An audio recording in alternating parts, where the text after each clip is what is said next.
Let's gather round the campfire and sing the campfire songs. CAMPFIRESONG song. And if you don't think that we can't sing it backwards, then you're wrong. Heck yeah, your brother. Yo. Listen, I really am on my old man shit tonight. I'm sitting in my living room with my slide Crocs on, drinking moonshine. Mm-hmm. Who even am I? You are Do we know? Palmer, co-president of Hottie Nation. Oh. That's right, and you're Tyler Salas, the other co-president of Hottie Nation. Hallelujah, praise Jesus. Won't he do it, Lord? Won't he do it? Won't he do it? Come on. Can I get an amen on the other side of the podcast? Amen. Oh, thank you, people in the back. Thank you. So, I need a backup. I'm like all up on my microphone. Where have we been? Dude, where haven't we? We've been everywhere, man.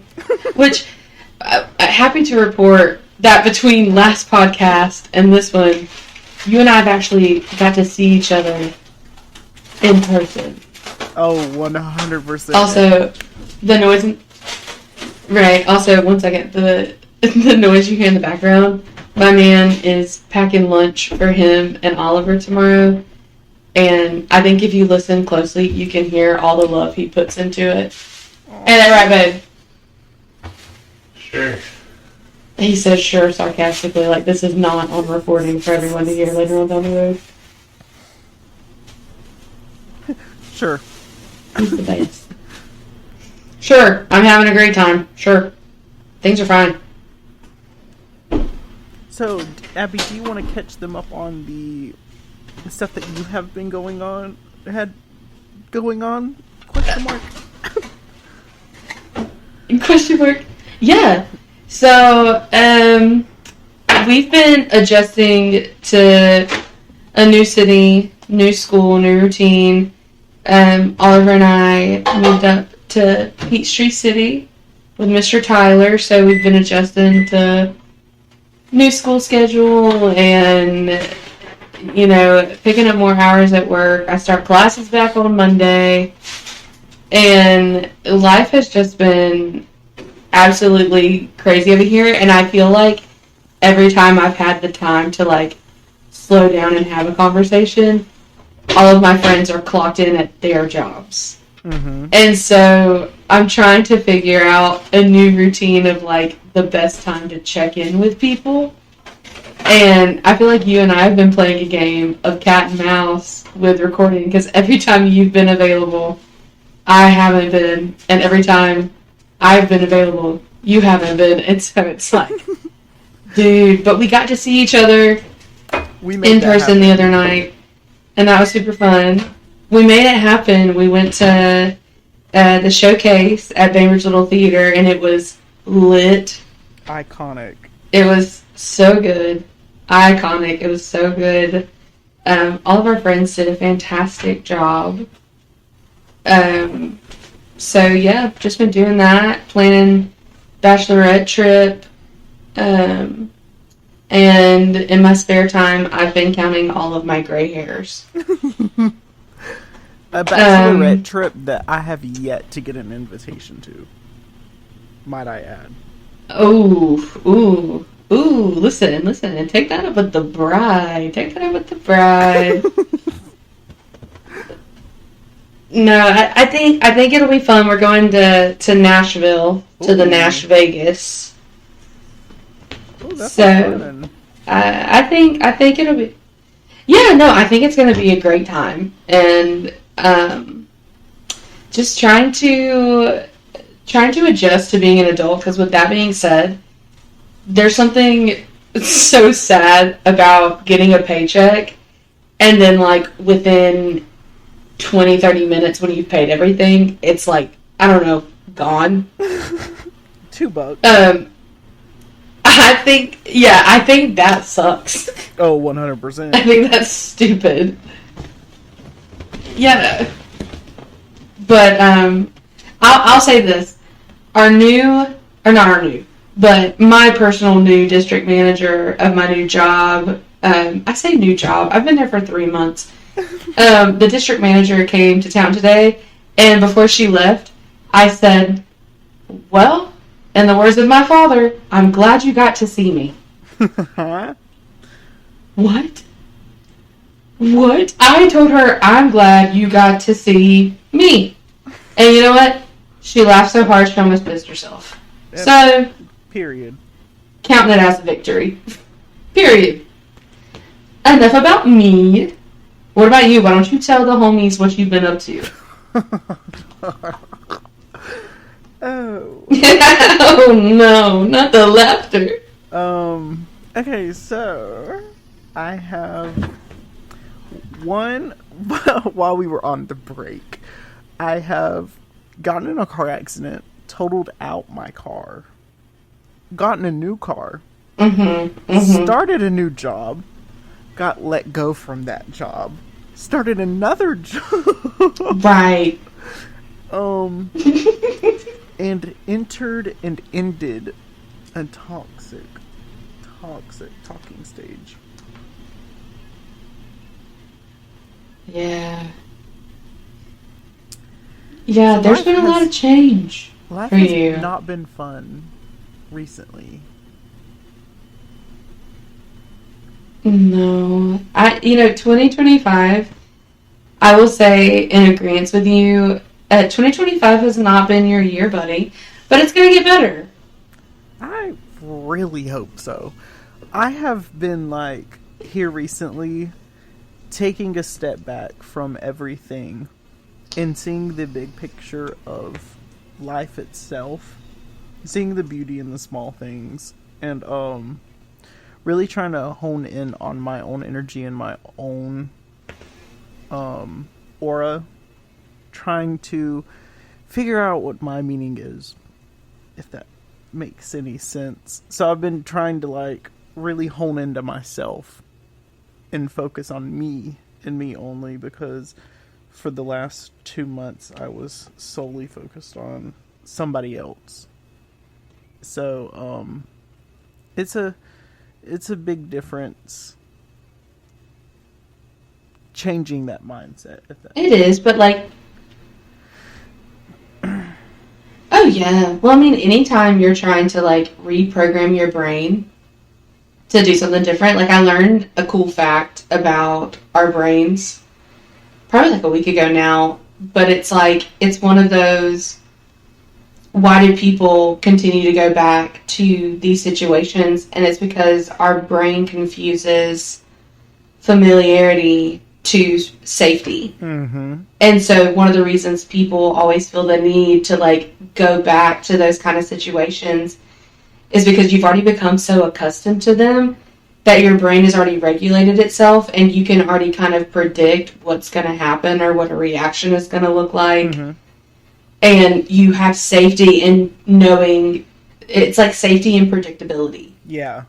And so I think for you, that situation was,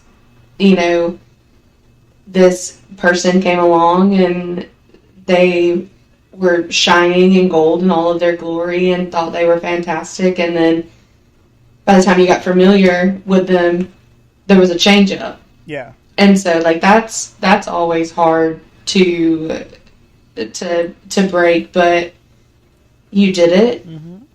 And that's what matters. I seen this TikTok today, and I screen recorded it because I wanted to bring it up. When you said that, it really brought back to what this TikTok said.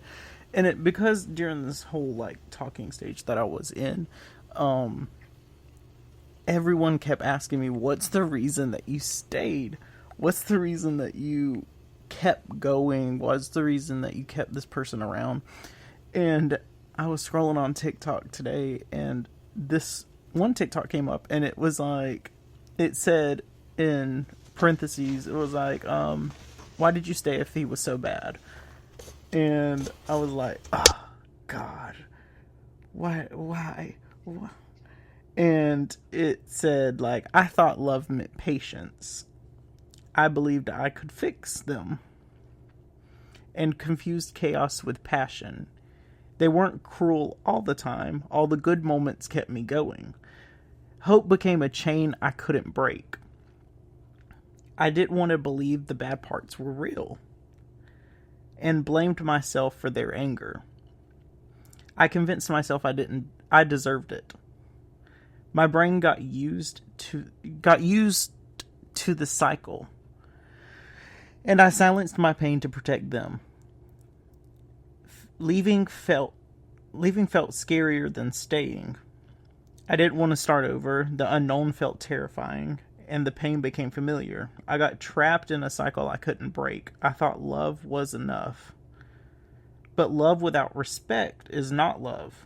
I realized the person I missed was only who I wished they were. The fantasy was never real. Neither was the future I imagined.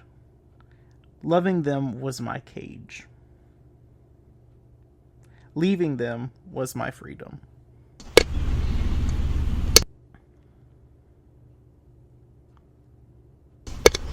I mean, absolutely. Sorry, I muted it because the air conditioner came on, and it was intense. Oh, you're good. I'm trying to control my volume right now. I think that's better. No, it's so true because it's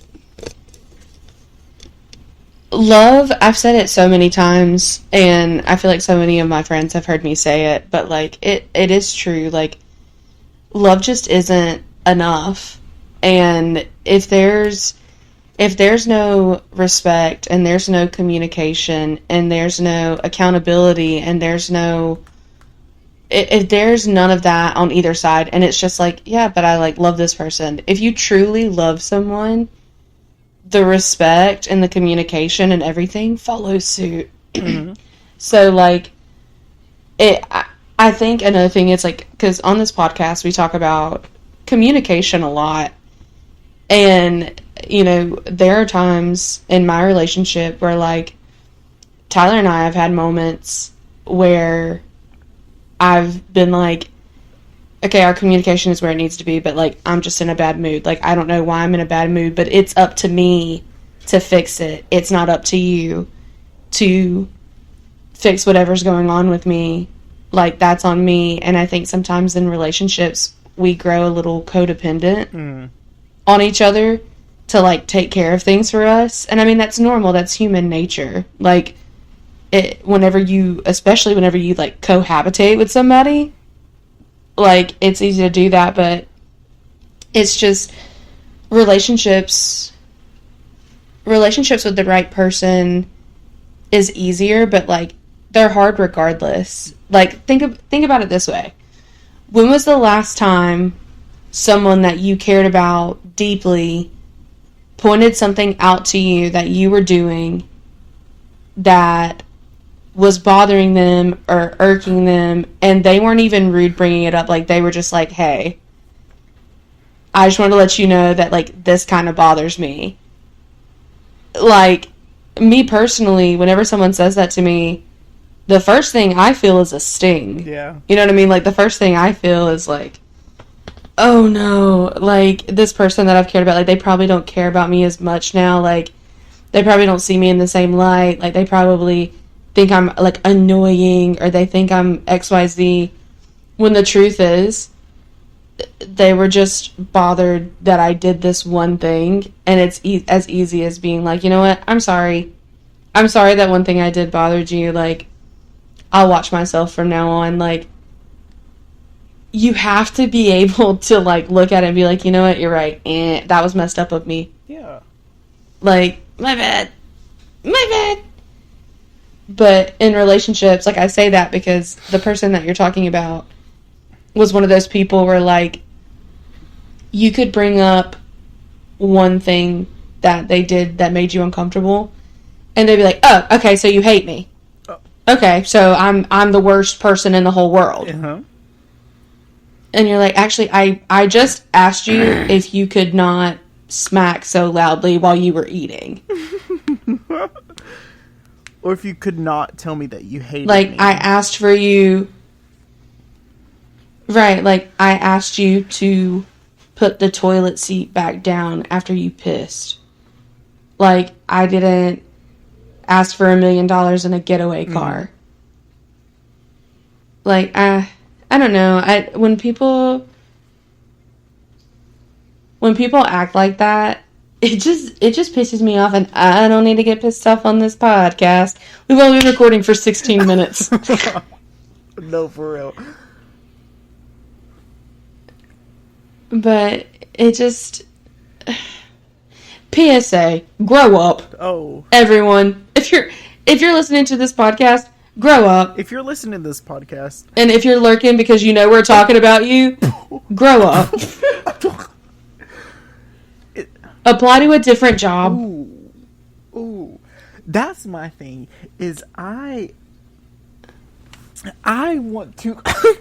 I want to comment on that real quick. It's the fact that people... Oh, listen. Be careful.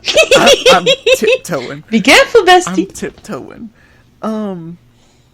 It's the fact that... Tiptoe through the window. It's the fact that people that don't have their crap together will sit there and belittle and degrade people that have their stuff together because they feel as though that they can't control what's going on in their life, so they try to bring down others to get others in that same situation.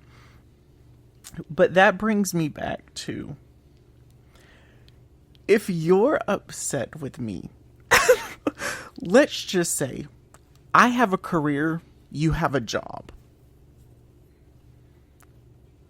Right. Well, and then, like, not only that, but, like, it's also having conversations with people who are on the same, I don't know, like, here's how I explain it. Because some people can view this as a dig. If you do, I'm gonna be honest, I don't really care. I don't care. But my thing is, like, you know me, everyone listening to this podcast, y'all know me, probably personally. I'm gonna say it like this. Do I look like I'm about to have an argument with a bitch with golden gooses on? No. If you spend $500 on a pair of scuffed up Walmart shoes with a giant star on the side of it, I'm gonna be honest with you. They're like, what do I look like? Mm-hmm. Because I'm not. You and I do not have the same priorities, baby girl. That's not a dig on y'all that wear golden gooses. Wear your golden gooses. I love that for you. Do not wear those golden gooses if you plan to step to me and have a confrontation, because I'm going to roast you. Because I can get the same style from Walmart for $50 and I can scuff them up in that parking lot. I do not care. And then we'll play a who wore it better on Instagram. Like, I don't... And I'm not going to sit here and argue with somebody here's that my works thing. at that works. I know, but listen, that works, you know. Hear me out. I can also say this. Well, listen, I can also say this. As someone who is finishing their degree and is currently working a job, I show up and I show out at my job every single day, and I work hard to make sure that there is some sort of career path in this job for me. I'm constantly working towards the next step. There's a difference in you working a job while you're planning your next steps and getting it done. But, like, if you are willing to wake up and accept just a job, baby. I want to. We need to talk about it, because the whole point. That wasn't me saying that people working a job and me having a career. That's not a dig at anyone that works at, like, McDonald's. No, absolutely not. Hey, I was there. I worked at Dairy It's Queen. the argument, literally, but it's like, but you worked there knowing that you were pushing yourself to be better and do something different. You know what I mean? Like, you didn't get a job at Burger King and you were like, well, this is me for the next 50 years. No, absolutely not. You were pushing for something better. And like, that's my whole thing is like, people are evergreen. You know what I mean? Like, we're always changing, we're always growing because we're meant to be.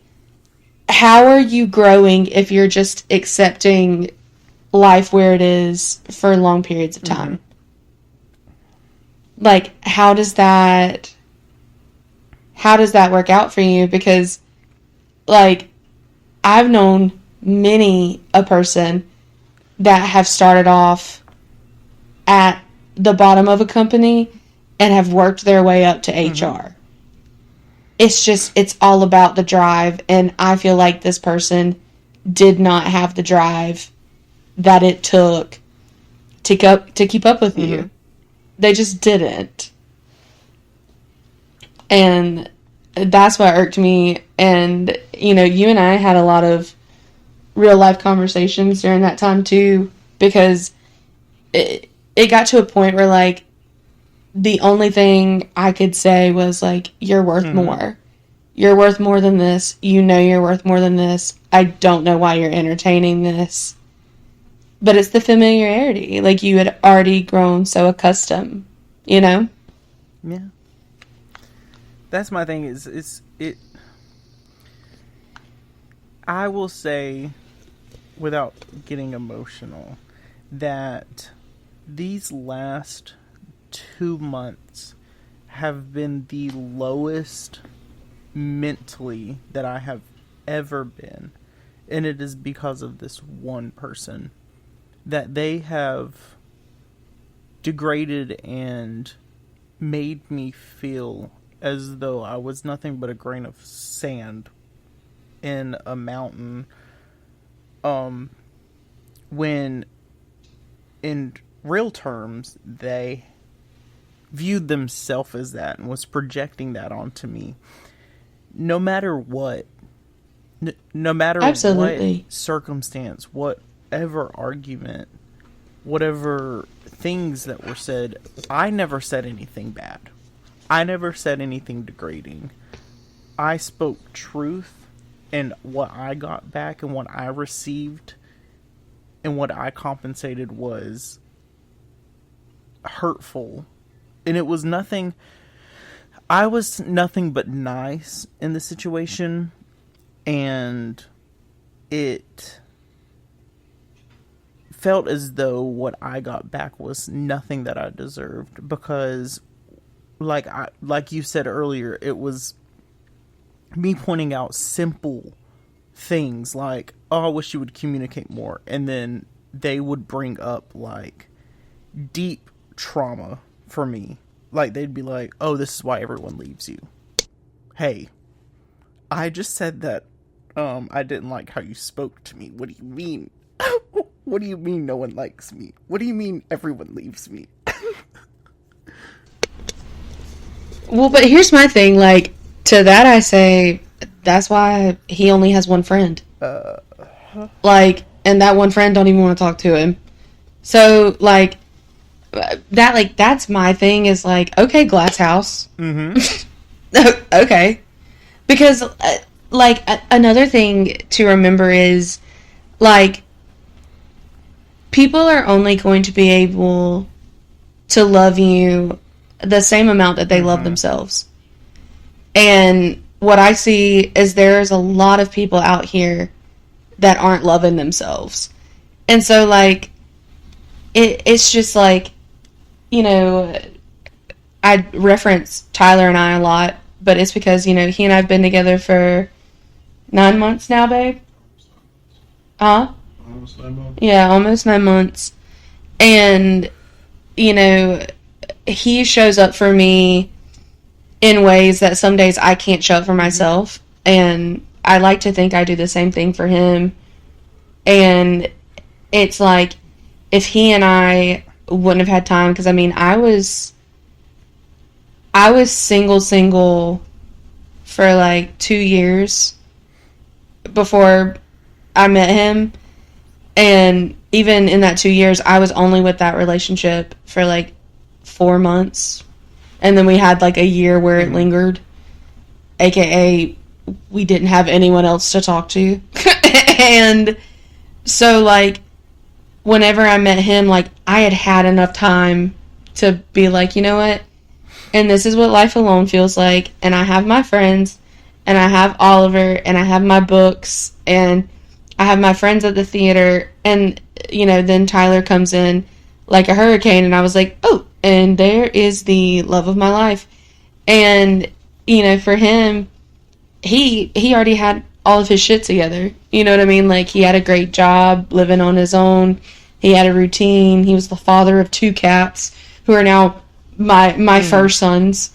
And, you know, we were able to balance each other out. But, like, sometimes whenever you peel back layers to a person and you really get to know them and you get to the layer of them that's kind of rotten, it's like, do you push past that and hope that you can help turn that healthy again? Or is it so rotten that you're like, hey, the only person who can fix this is you. All I can do is love and support you with it. And so I feel like this person didn't love themselves enough. And if you don't love yourself enough, how can you give love to someone else? That's like, I wrote that poem. You just can't. That I sent to you, and the first line was, how could I expect respect from you when you couldn't even respect yourself?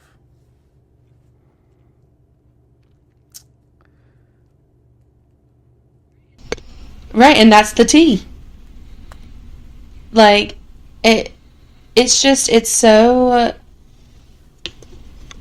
relationships really are, they're so much fun, but they're so difficult.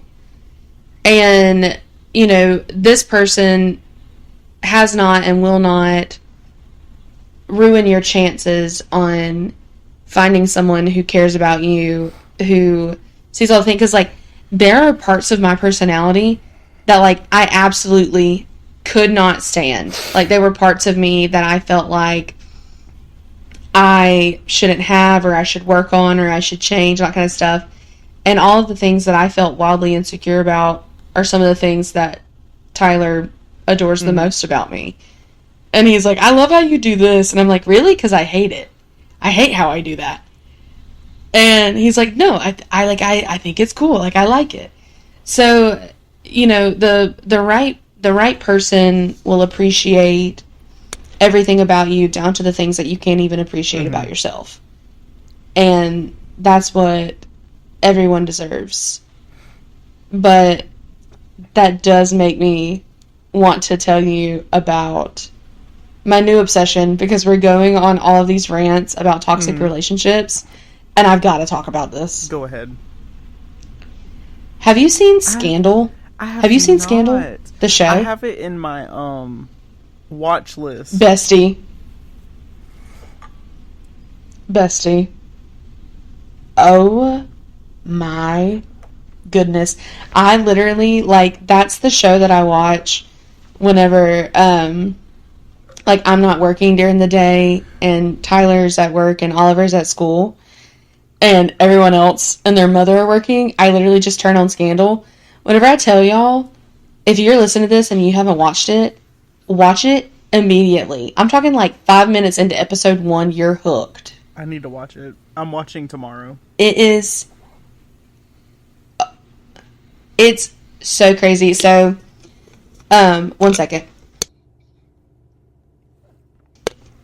Sorry, I had to cough and clear my throat, and I did not want to do that in the microphone. So, it's about this badass bitch, okay? Her name's Olivia Pope, and she's known as, like, a fixer, which is fancy White House code for whenever people in politics do really shady stuff.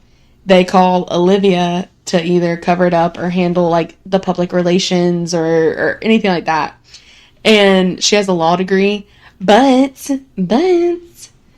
she is also the president's mistress.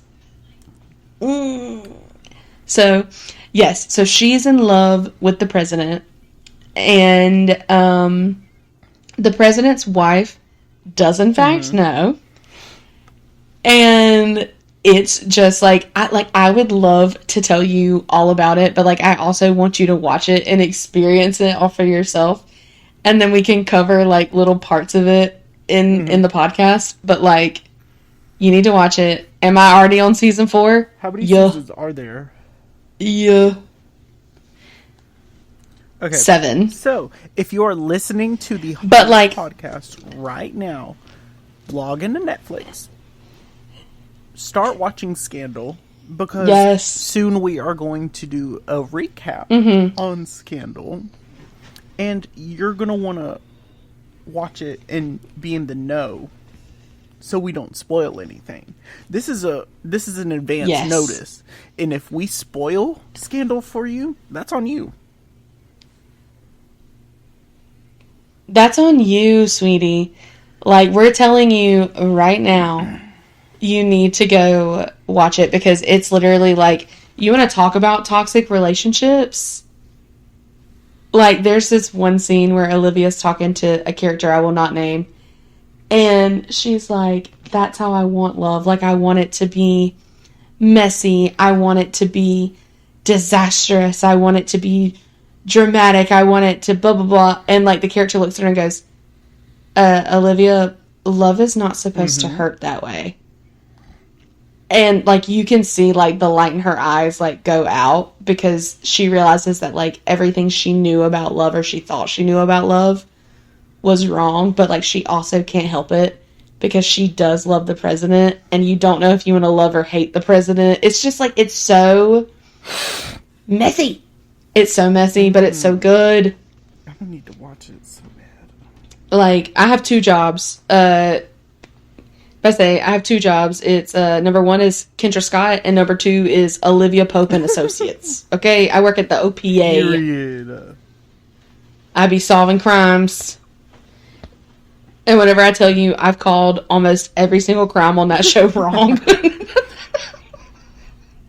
I've gotten them all wrong, but the writing is so good. I'm trying to see when you need to. Season ended in 2018. Wow. Yeah. I want to say it started around 2010, 2011. 2012. And yeah, it's it's not just crazy, it's cuckoo bananas. Goodness. It looks crazy. For something to last 7 seasons, it gotta be good. Right. And you know what? I tell people that about the Vampire Diaries all the time. Because the Vampire Diaries had 8 seasons. Rightfully so. And I'm a Twilight OG. I remember when it came out. I went to the movie theater for all of the premieres. And that kind of stuff. Twilight walked so Vampire Diaries could run. But, fun fact, Vampire Diaries was actually written before Twilight. Boom. Mic drop. Yeah, so, mic drop. So, that's how I feel with, Glee. I mean, people clown on people that watch Glee, but it's the fact that it lasted as long as it did. And you've got to realize that, obviously, if it lasted that long, it was a good show. well, the thing about Glee is, I feel like it catered to a very specific audience, because the humor in Glee is so freaking good. But if you're not a, musical theater or pop culture, nerd, you're not going to get a lot of the funny references. Oh, 100%. But no, Glee was absolutely genius. Applaud for Ryan. And of course, Glee happened.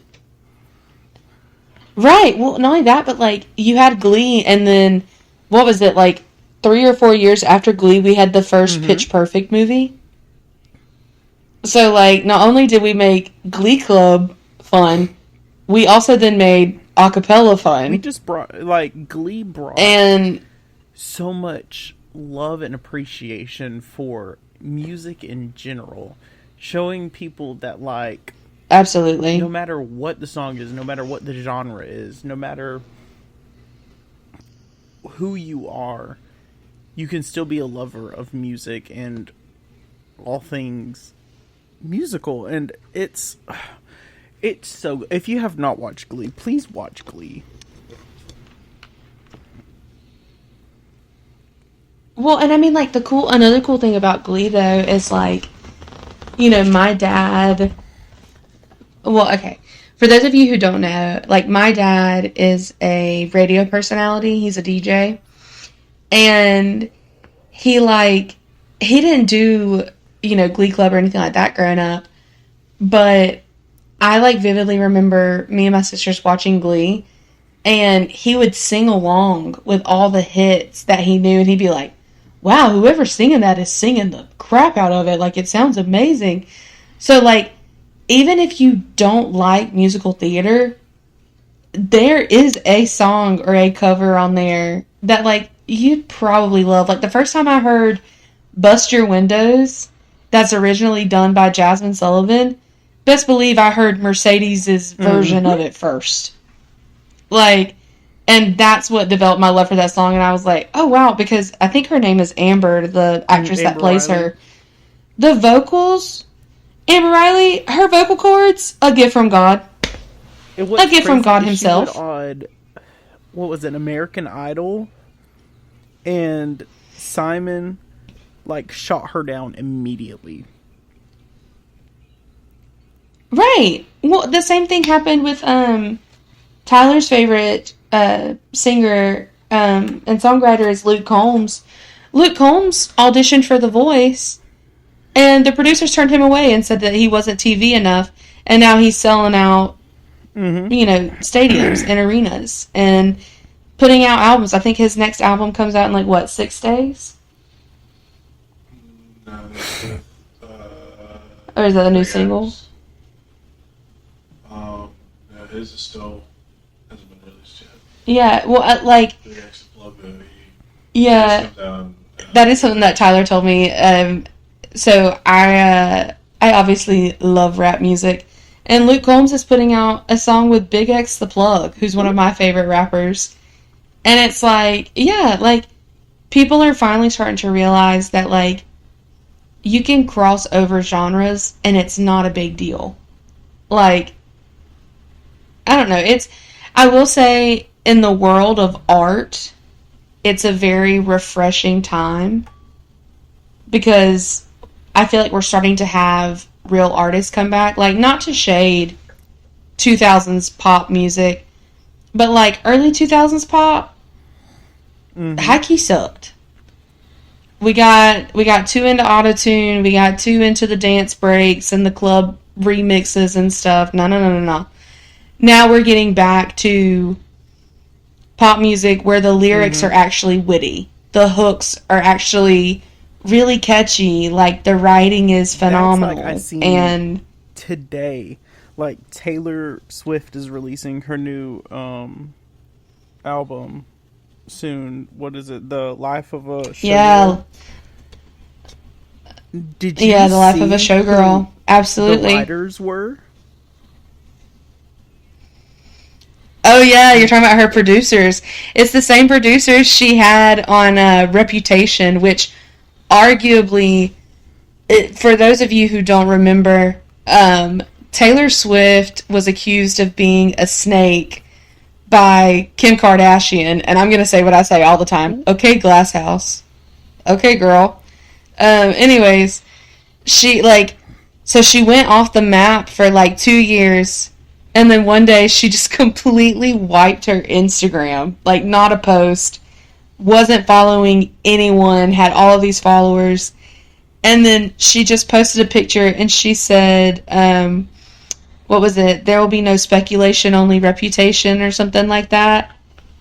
And, Reputation was what I consider really her first jab at pop music.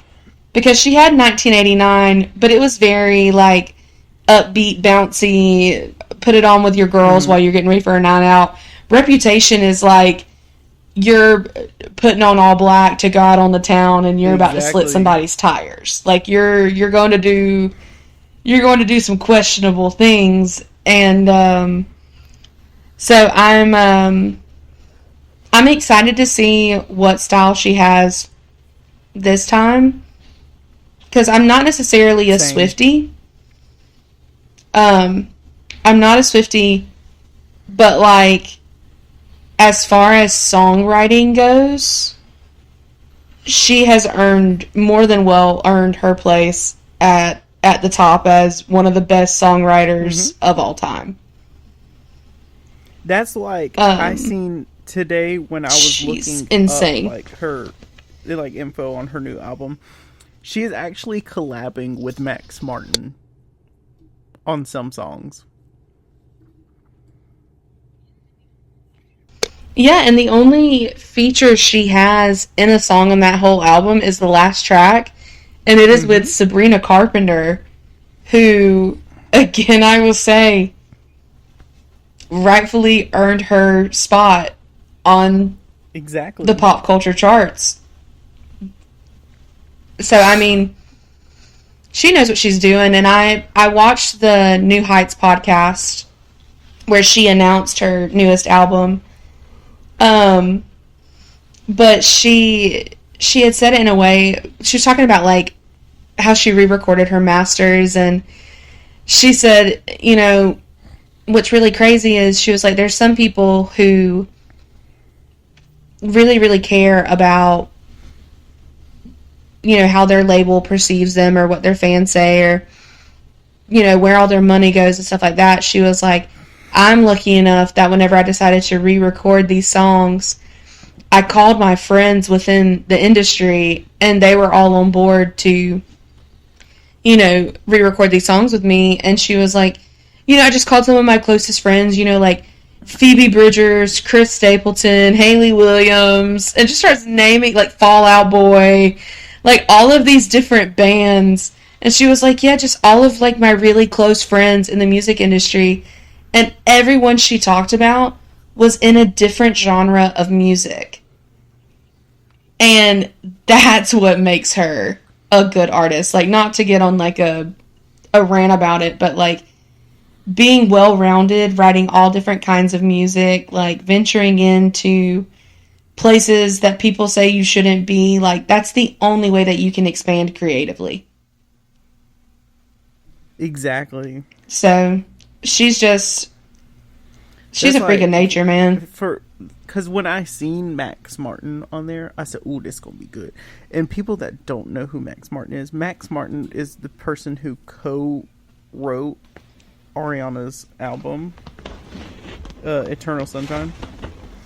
And when I tell you the lyricism for that is so good, and when I tell you that I'm not a Swiftie at all. The last song that I kind of liked was off of the Reputation album. So when I tell you that I am actually excited for her new album because Max Martin is a part of it. Right. Well, and I mean, she went with Jack Antonoff for years. And here's the thing. Jack Antonoff is a great producer. Like, no shade, no tea, no lemonade, nothing like that. But to see her branching out a little bit and going, okay, let's go back and touch base to where I was 7 years ago, I mean, I'm excited because also she wrote this while she was on the Eras tour. And that's one thing I do like about her. She writes wherever she's at. Like, the last album she did was the Tortured Poets Department, and lyrically, fantastic album. Fantastic album, because then she dropped the Anthropology, but it was one of those albums where you could tell it was more therapeutic for her than anything else. And like, there was a few of them that I liked, but it's definitely like, it wasn't an album that I added to my library. However, did I dissect those lyrics and eat them for breakfast, lunch, and dinner? Absolutely, because her poetry stands alone. And then she had freaking Stevie Nicks, who's arguably one of my favorite people of all time. Stevie Nicks wrote her a poem for the inside of her record that you got whenever you bought the vinyl. And so my friend Allie was gifted the vinyl, and I went over there and I stared at it because everything is written in Taylor's handwriting, and then the poem is written in Stevie's. And it's just, now I'm nerding out because it's so freaking cool, because I also did this rant earlier to my friend Camille about Doechii, and everybody knows how I feel about Doechii. I love her, but I told Camille, I was like, there's something about whenever an artist actually creates art from start to finish, every T is crossed, every I is dotted, not a thing unaccounted for. And there are just some artists out there who hit the nail on the head every time.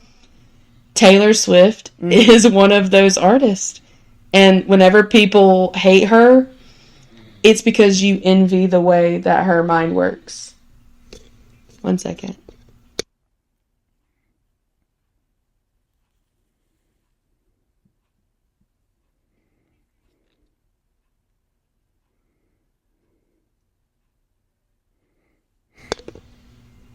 Sorry, I had to address Tyler.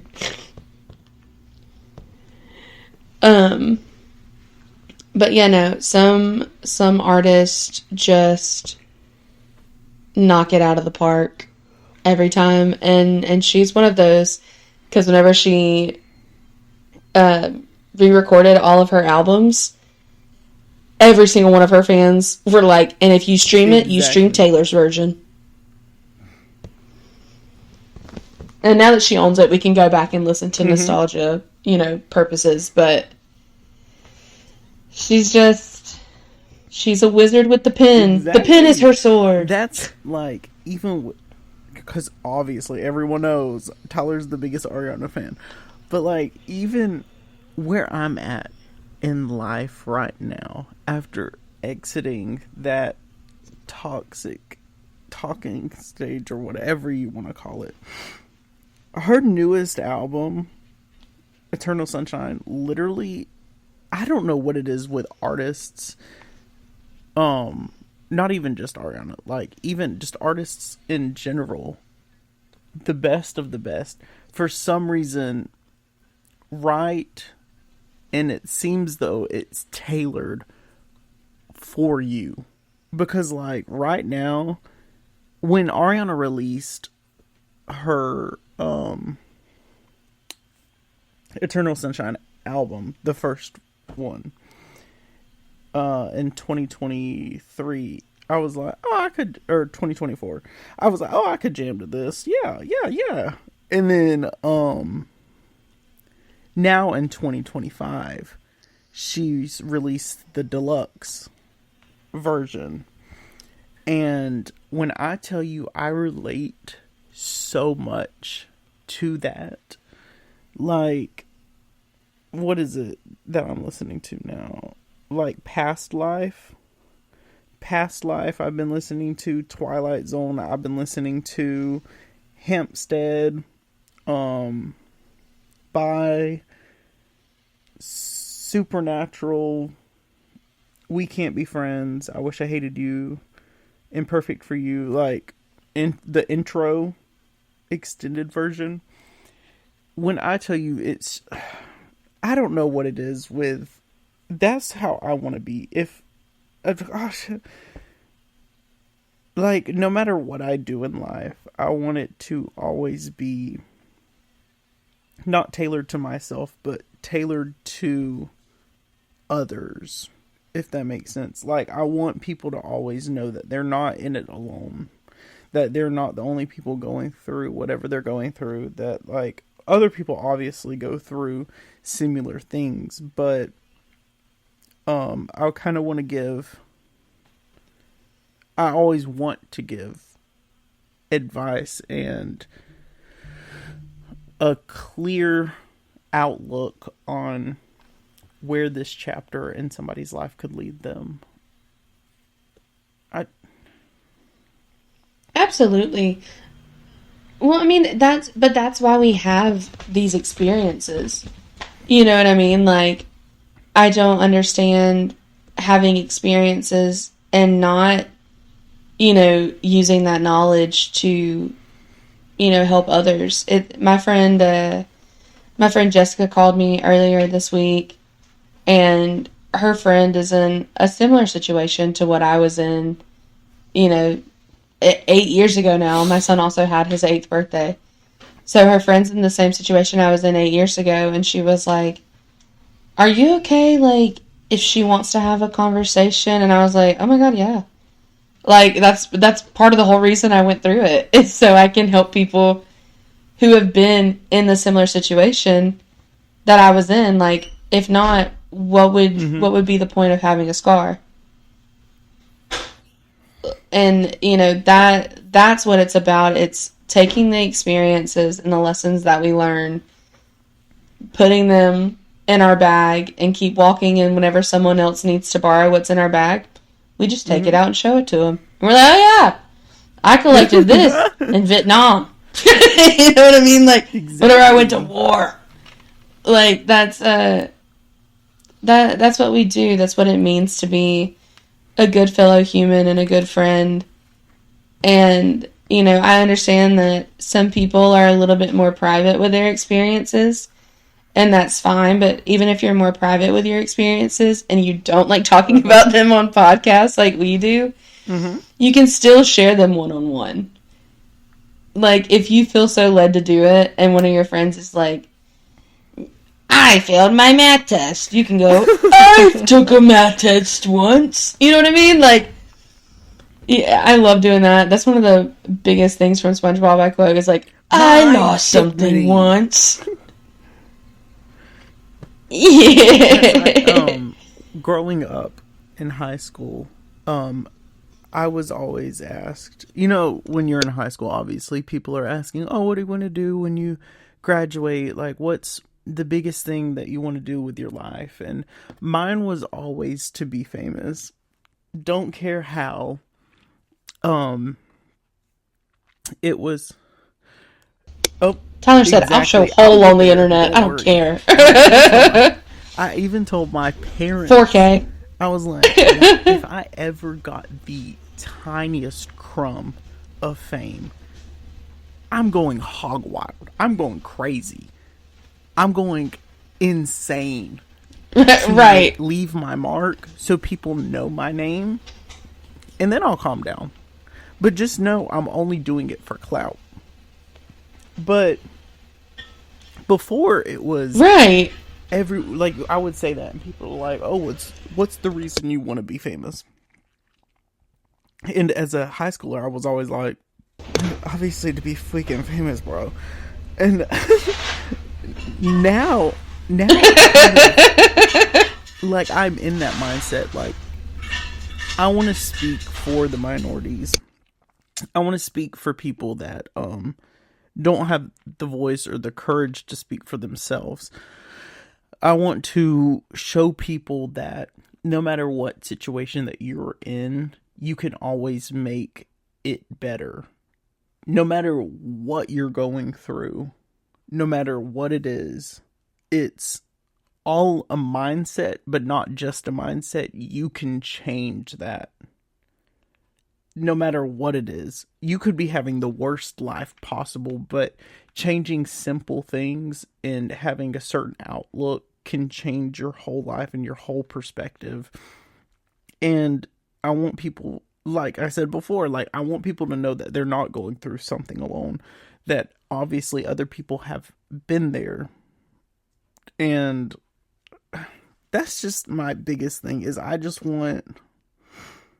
want to be there for people. And I think obviously being famous or being like a famous actor or famous singer or whatever, it just gives you that platform to reach so many people at once.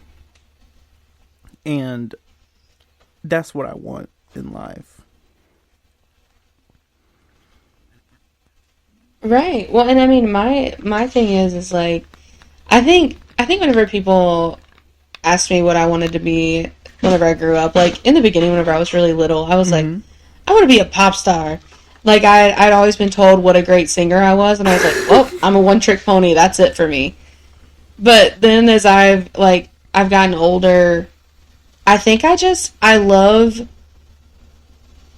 being able to have conversations with people that have a different point of view than me or like a different walk of life than me, solely because I like to see where the moral compass meets. I like to see how even if we were raised so differently in two different places by two different families, like what's the correlation between you and I? But I like sharing the fact of like, hey, this is also my first time being human. Isn't this crazy?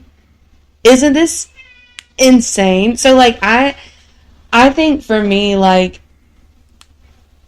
I've always been like you in that like I've always spoken up for not only myself but like the people around me, and like Lord knows y'all don't want me to open my mouth if I get mad because I'm defending everyone in the room. You know what I mean? Like I'm a fierce protector. So I'm with you on that. But like I just like for people to know like, hey, this is also weird for me. Like I truly have moments. I think like probably at least like 3 times a week where I just slow down and I'm like, isn't this shit so weird?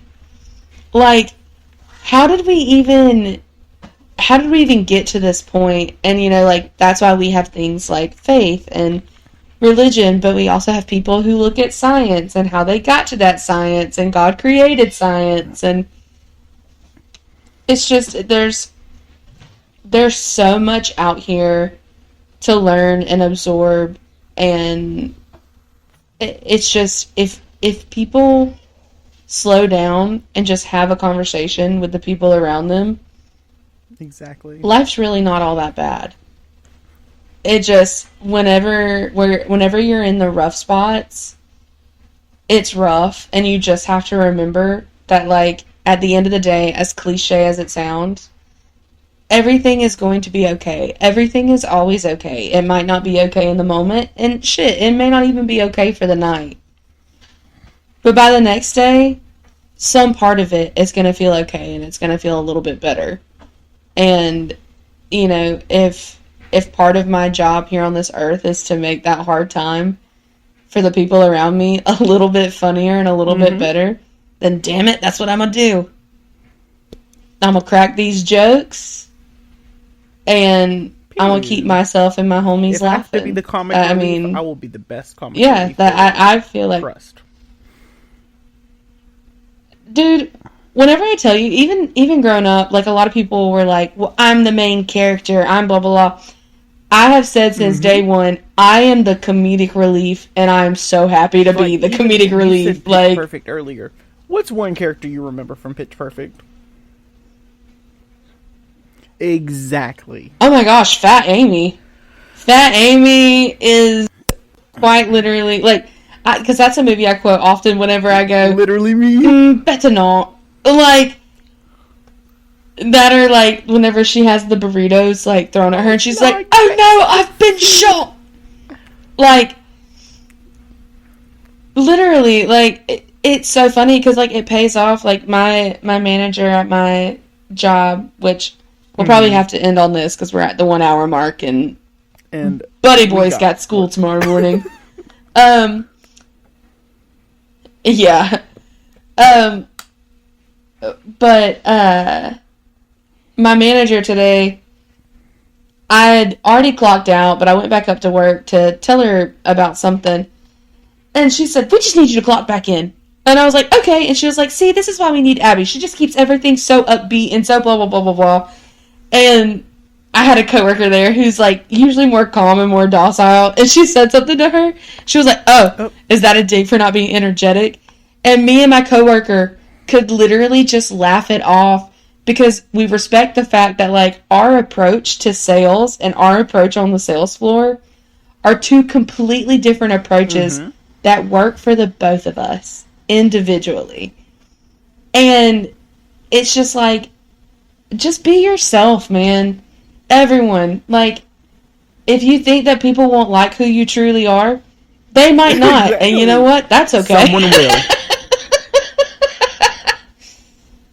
Someone will. So just be yourself. And if you have no friends, go to therapy. No. That's so rude. No, but I'm just kidding.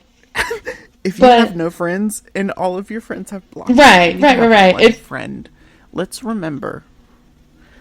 And you have one friend, other people aren't the You're right. I said what I said. The issue is in the room with you. Right. Like, if you're... It's basic math. We call it common denominator. If you are having issues with every single relationship in your life, and the only thing that is in common with everything failing is you, let's look in the mirror. Let's look in the mirror, and then let's go outside and let's touch some grass. Who I'm talking about? You. Okay. In that argument. In one argument, I said, hey, let's go home and look in the mirror. There's the problem. Hey. Right. And, like, here's the thing. This is also coming from two different people who have also had to look in the mirror and then go touch glass. The only reason that me and Tyler can tell you to go do that is because, fun fact, we've done it. And we've made each other do it several times, because that's what friends do. 2 months. How many times Abby has told me, hey. Hey. Where's Hottie Tyler? Hey. Right. Where's he at? Hey, can you go outside and ask my best friend to get on the phone, please? Where Tyler is, but this ain't. But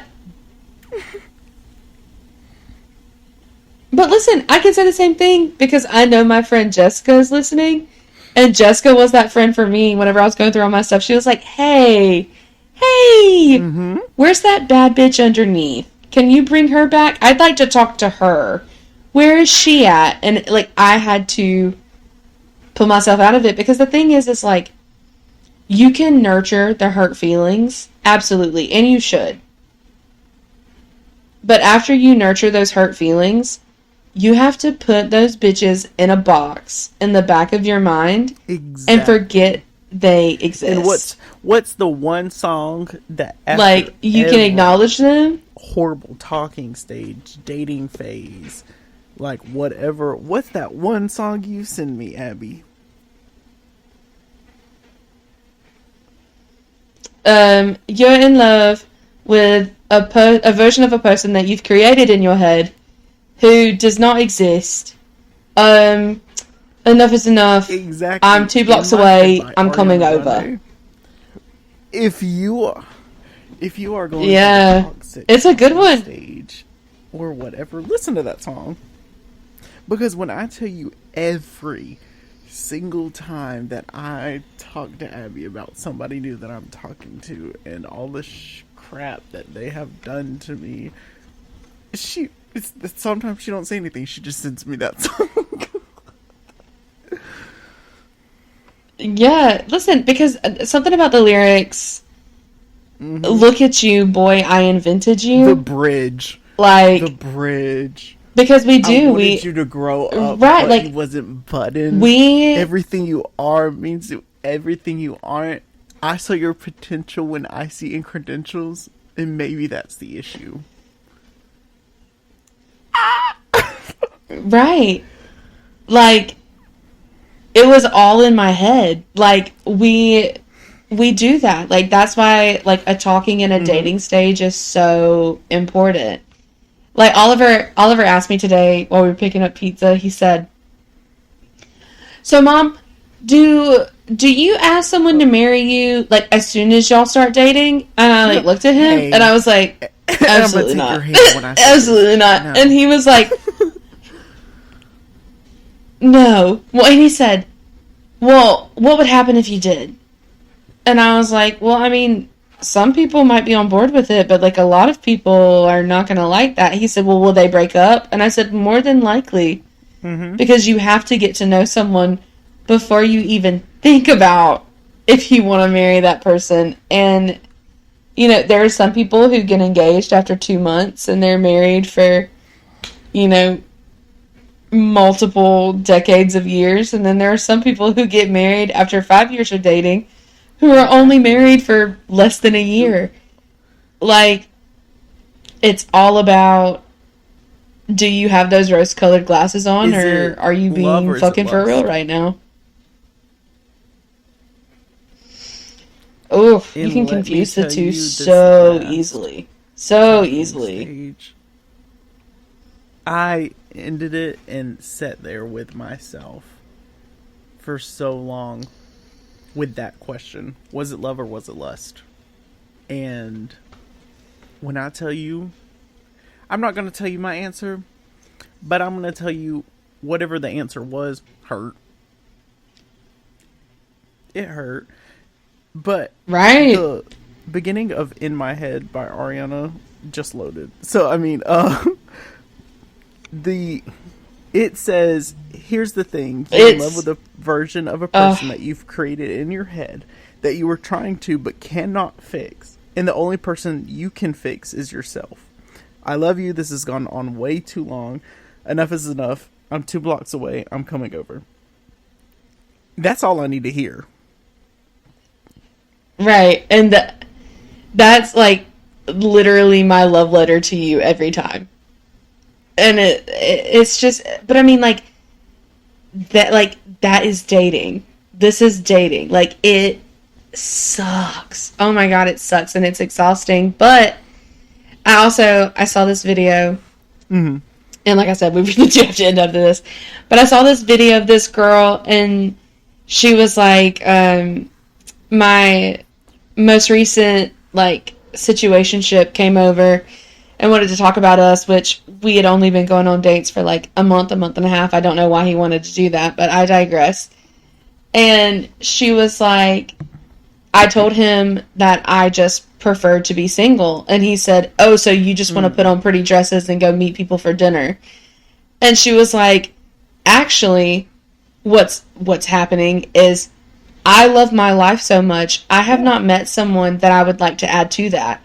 I have great friends. I have a fantastic job. I can do for myself what no one else can. So until I meet somebody who can add to the life that I've already created to myself, I'm not going to do it. And sometimes I do enjoy putting on a pretty dress and going out to dinner with a stranger. And that's okay. And I was like, that's really all it is like, it's not necessarily that you love being single or you want to be single or anything like that. It's just until you meet somebody who can add to your already fantastic universe that you've created for yourself. Exactly. Why even let them sit at the table? Like, I will openly say this because he's in the shower and he can't stop me. But, like, Tyler Spezzano, I am a very independent, I can do it myself, I'll take care of it, not a problem. He is very much a sit down, let me do it. He allows me to be the soft, feminine woman I've always wanted to be. And I just... he got out of the shower. He caught on to me talking nicely about him. He peeked around the corner. But, like, it's true. Like down to the... One second. You're distracting me. Stop. He's so cute. But... like, down to the, he cooks dinner and fixes my plate, and then whenever I get up to go take my plate back to the kitchen, he tells me to sit down yet again and takes my plate to the kitchen for me, and then does the dishes. Lozano, green flag. Yeah, like, he knows literally the greenest of green flags there ever was. Fireworks. Neon green, like, right. And, like, to the point where, like, even my friends up here, like, I had a friend call me the other day, and she was like, hey, can you ask Tyler what kind of oil I need to put in my car? Just because she was like, I know that they'll tell me there, but, like, sorry, I got too loud. I got too excited. Sorry. But it was just, I still want to have, a trustworthy guy's, word about what I should get, and I would call this person, but they're unavailable, and blah, blah, blah. But, like, he came and fixed the air conditioner at work the other day. He just walked in and he was like, it's kind of hot in here. Fix the air conditioner. The AC man came in the next day and he was like, well, I'll just take a picture and send it to my boss and let him know it's taken care of. But whoever fixed it, they did the right thing. So, like, he not only cares for me in such a fantastic way, but, like, also everyone that's in our lives. Exactly. And that's what people deserve. So, but you guys cannot have Tyler Spezzano because that seat is taken. And if you talk to him, fun fact, I have a gun. Exactly. So, yep. Yep, and there is a bomb strapped to my chest. Bomb in my butt. So don't look at him because it'll go off and blow this place up. Yep. Literally, pipe bomb in my ass, will rip ass, and blow this place up. Absolutely. Don't talk to my man, because I'll probably stab you. With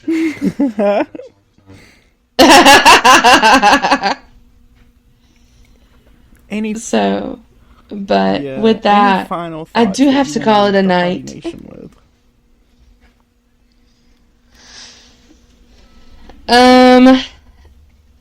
I'm sorry that we were gone for so long. Life really is just happening for both of us, but we are back to our regularly scheduled programming.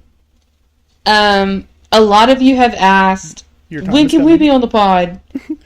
Email us. Message us. Email us.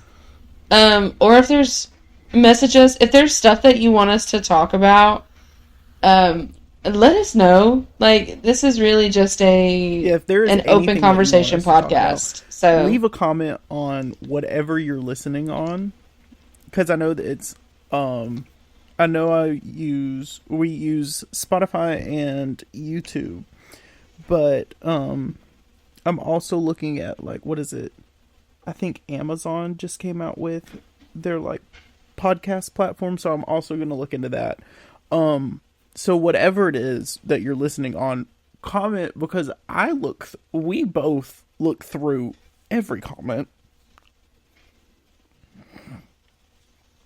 We really so if do. Anything that you want us to talk about, want us to cover. But yeah, no, if you want to give you opinions, if you want to apply for a position in Hottie Nation, have at it, comment. Right. We do have open cabinet positions. Well, okay, and also make sure you watch Scandal. And then next episode, we will do a Scandal review to where Tyler is at. And I also will catch you guys up on the latest true crime news, because I've been watching and reading a lot of cases lately that are very interesting. One book by next episode, so I will also catch you up on the book that I am reading, and I think it's going to be either Frankenstein or the autobiography of Jack the Ripper. Both which sound very So, wildly yeah. interesting. I'm excited. My last thoughts for Hottie Nation Period. is the simple: if you are in a toxic talking stage, remember you are in love with a version of a person that you created in your head that you were trying to and cannot fix. The only person you can fix is yourself. I'm 2 blocks away. I'm coming. Is yourself. I love you. No, yeah. Like, not only that, but, like, I always remember the kiss. Mm-hmm. Like, when in doubt, just kiss. And that's, keep it simple, stupid. Just keep it simple. Don't overcomplicate your only life. live once. And why make life harder for yourself? Right. Why for no risk reason everything for somebody that could care less if you even message them back?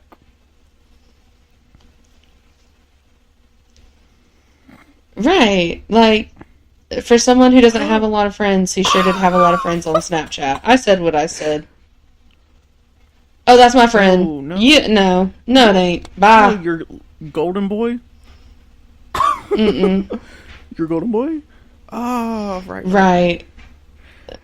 I need to get off this podcast before I get mad all over again. Here. Yes. Okay. We love you, Hottie Nation. Yes, Sorry we've been gone, but we're back, bitches. Bye. Bye.